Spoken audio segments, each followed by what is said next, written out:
Good morning, everyone.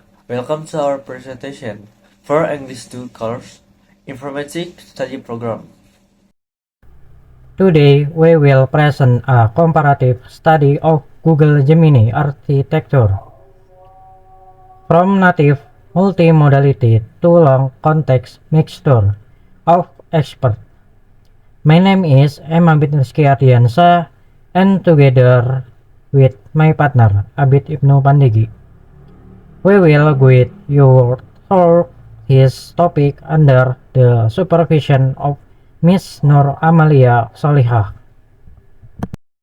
Before we begin, let me walk you through what we will cover today. First, we will talk about background and purpose of study. Second, we will review two milestone technical report, Gemini 1.0 and Gemini 1.5. Third, we will compare the architecture, that versus mixture of experts. Fourth, we will discuss the strengths and limitations of these models. And finally, we'll close with their relevance to developers and our conclusion. Let's start with the background. Large language models, or LLMs, have shifted the entry paradigm. They are now central to software development and data analysis in informatics. Google Gemini series marked a key milestone in this shift, moving toward natively multimodal system. The purpose of our review is to evaluate the technical advancement of Gemini 1.0 and 1.5. By examining their official technical reports, we want to understand how these new architectures delivers superior performance on complex informatic tasks. Our first article focus on Gemini 1.0 and its native multimodality. This was the first Gemini model designed from the ground up to be natively multimodal, trained on text, image, audio, and video all at once. This stability had a unfit ration capability across all these different modalities. One of the most impressive research is that Gemini 1.0 outperformed human experts on the MMLU benchmark, which is a widely used test for measuring language, understanding, and reasoning. Moving to our second article, Gemini 1.5 Pro introduced something quite different, a mixture of expert architecture paired with a massive context window. How massive? 2 million tokens that allow to hold an entire codebase or hour of video in a single prompt. And the key innovation here is the mixture of expert approach instead of activating the entire network for a very query. Moe routes each query to only the relevant expert subnetwork. His boosts the model's capacity while keeping computation efficient. So what actually changed between these two models? This slide summarizes the architectural evolution from Gemini 1.0 to 1.5.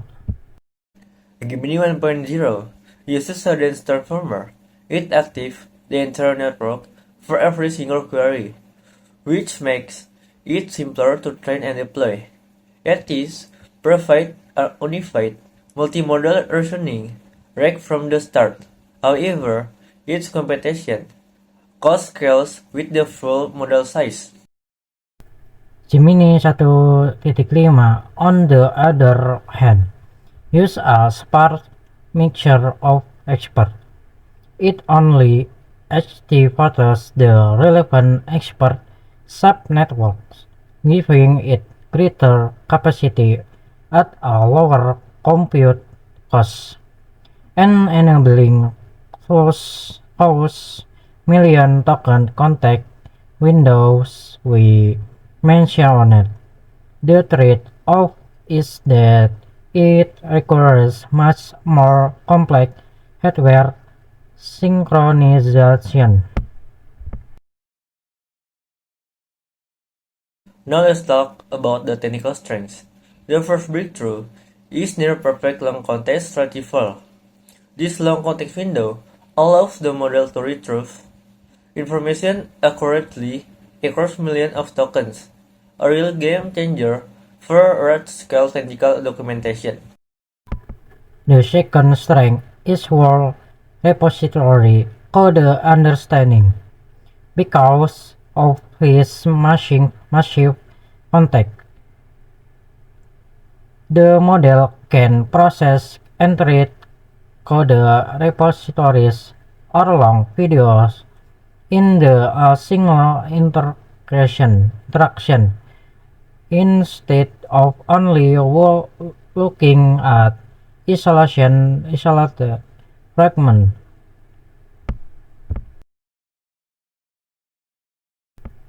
Of course, no technology is perfect. Let's give a balanced view of the limitation. First, hardware demands. Training and deploying sparse models require immense memory bandwidth and complex hardware synchronization, with complication, self-hosting, and local fine-tuning. Second, there's a logical drift. A massive context window actually increases the chance of logical drift or subtle hallucination inside long outputs. And third, validation is still required. Developers must implement rigorous validation frameworks before trusting critical, operational conclusions generated by the model. So why does this matter for us, informatics students? This model facilitates and automate debugging and project-wide code analysis. Developers can now use AI to understand complex software systems as a whole rather than isolate snips. Specifically, this enables three things: automate debugging, tracking bugs across an entire project, not just on file project, with analysis, reasoning about architecture and dependencies holistically, and documentation at scale, digesting and querying millions of tokens of technical documentation. To summarize our findings, the Gemini series represents a transformative milestone in AI. Native multimodality combined with a efficient mixture of expert architecture gives informatics professional unprecedented power for the synthesis. As our final recommendation, we believe informatics students and professionals should integrate these long context models into their workflows in order to stay competitive in the evolving software landscape. Your presentation is based on two official technical reports from Google DeepMind.